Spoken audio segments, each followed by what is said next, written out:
Ladies and gentlemen of the YouTube universe, what is going on with you on this Thursday afternoon? It is Thursday, April 3rd, 4th, 2024, roughly 4:16 p.m. California time. I am, of course, your always gracious host, Fallon, from GoNootropics.com, coming at you with the coffee cheers here in the studio.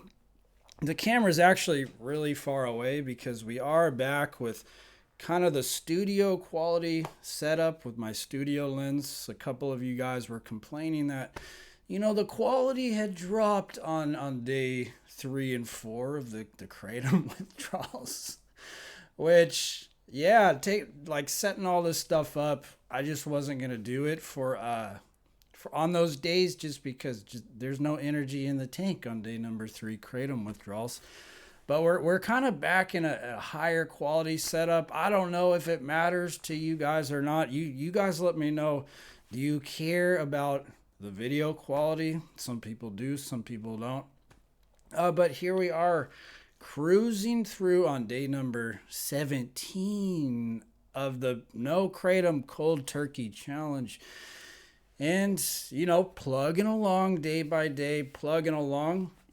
Day number 17 is, one of you guys left a very astute comment. And I do think there's something to this pink cloud phase. I did have like a couple of days in there where I was almost like feeling manic.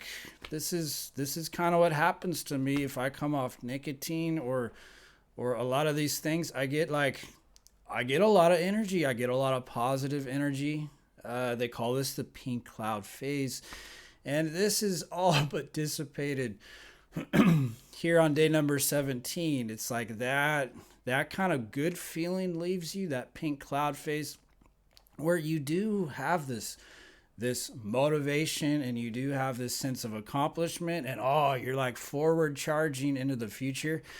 But when that goes away, you're just kind of left with the husk that you were, you know. And that's kind of when you know that you've reset back to baseline, So here on day number 17, I don't think I'm 100% back at baseline. Once again, still with a little bit of the restless legs at night, just like an ever so subtle sense of restlessness at night.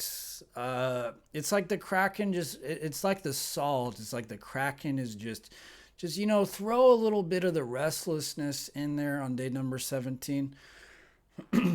And that's quite annoying. Still a little bit of the mood swings. And I had mentioned in a previous video that I was having problems swallowing my food on Kratom, swallowing food, and almost a sense that it's like the throat muscles weren't really functioning properly.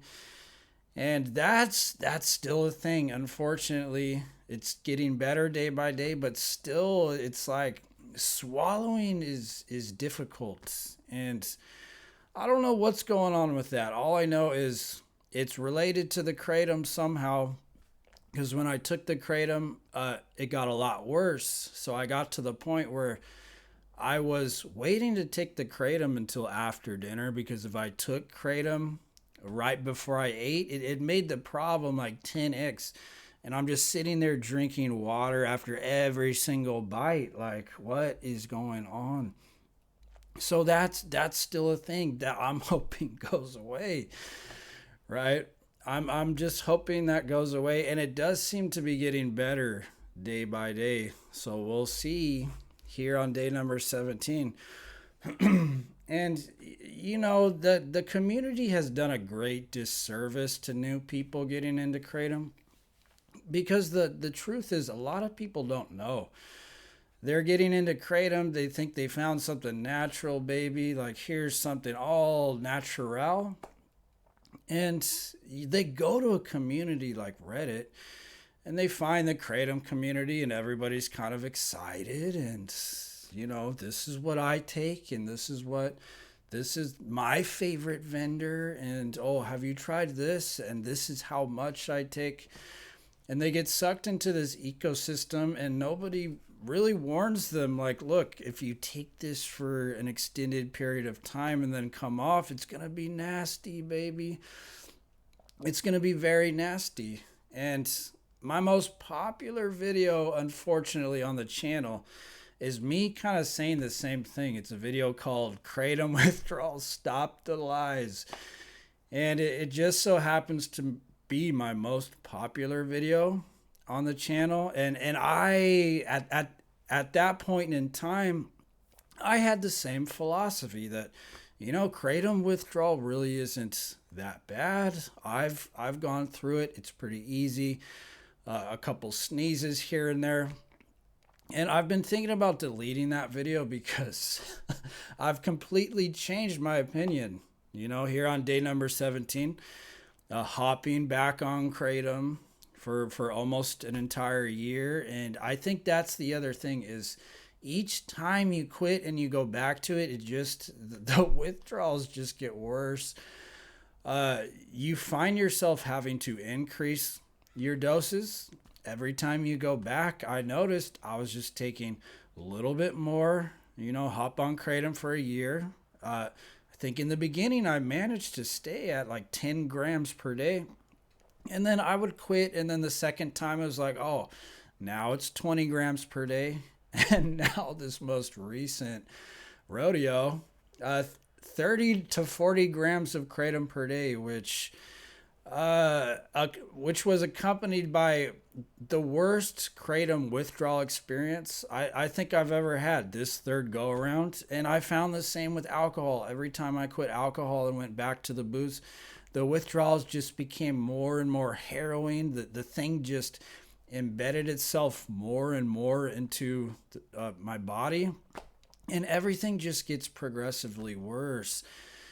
And, I started using Kratom years and years ago. I was a lot younger. Now I'm 35, and I'm not old by any means, but certainly no spring chicken, no spring chicken.